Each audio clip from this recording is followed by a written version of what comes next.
Hello दोस्तों।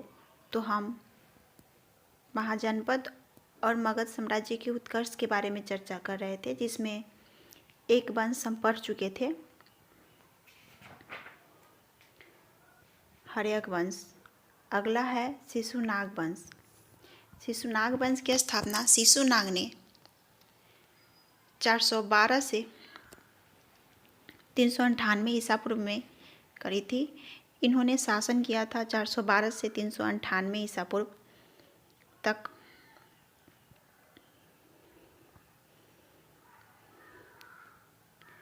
शिशुनाग हर्यक वंश के अंतिम शासक नाग दशक के अमात्य थे, जिन्होंने नाग दशक की हत्या करके शिशुनाग वंश की नींव रखी थी।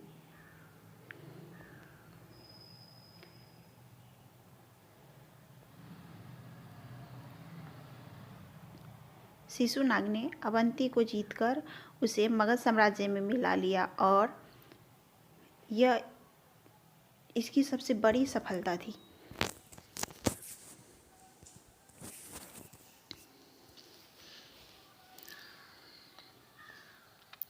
शिशुनाग ने पुनः अपनी राजधानी वैशाली स्थानांतरित कर लिया था। इसके पुत्र हुआ कालाशोक या काकबर। इसने 394 से 366 ईसा पूर्व तक शासन किया था। कालाशोक ने पुनः अपनी राजधानी पाटलिपुत्र स्थानांतरित कर लिया। कालाशोक के शासनकाल में ही द्वितीय बौद्ध संगीति का आयोजन किया गया था, जिसकी अध्यक्षता सबकमीर ने किया था।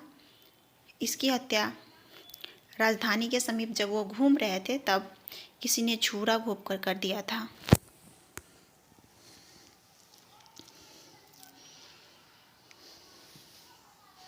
शिशुनाग वंश के अंतिम शासक हुए नंदीवर्धन, जिसकी हत्या महापद्नंद ने करके नंद वंश की स्थापना किया था। महापद्नंद जाति से क्षुद्र थे तथा दासी पुत्र थे हुए।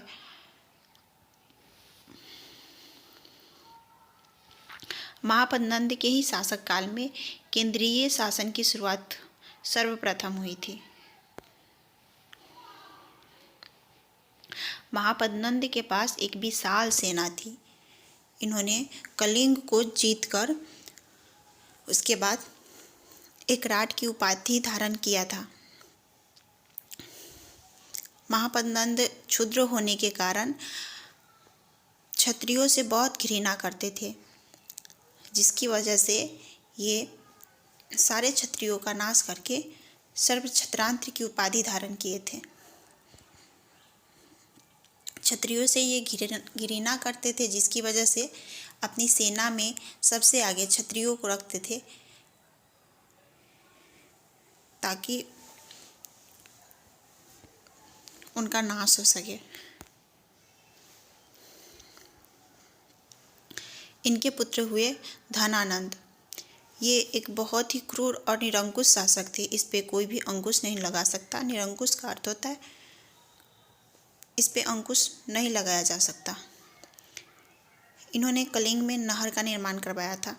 ये सिकंदर के समकालीन थे। इसके समय में ही सिकंदर ने 325 ईसा पूर्व में पश्चिमोत्तर भारत पर आक्रमण किया था।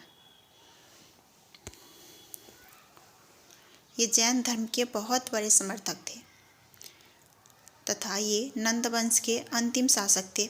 इसकी हत्या चंद्रगुप्त मौर्य ने 322 ईसा पूर्व में अपने गुरु चाणक्य की सहायता से कर दिया था और मौर्य वंश की नींव रखी थी। दरअसल जब चाणक्य धनानंद के दरबार में गए थे तो उन्होंने इनका बहुत अपमान किया था। उसी का बदला लेने के लिए चाणक्य ने चंद्रगुप्त को एक शासक के रूप में तैयार किया तथा उसकी सहायता से धनानंद की हत्या करवा दी और मौर्य वंश की नींव रखी। थैंक यू दोस्तों।